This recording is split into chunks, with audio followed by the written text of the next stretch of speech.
బైబిల్లో మా టీచర్ అమ్మ చెప్పేది, శిరోమణి టీచర్, ఆవిడ క్రిస్టియన్ ధర్మాన్ని పాటించే టీచర్. ఆవిడ చెప్పిన వాక్యాలు గుర్తుండిపోయినాయి.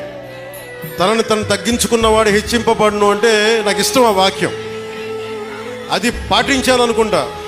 60 సీట్ల పోటీ చేద్దాం అనుకుంటే లేదు, 40 చాలు.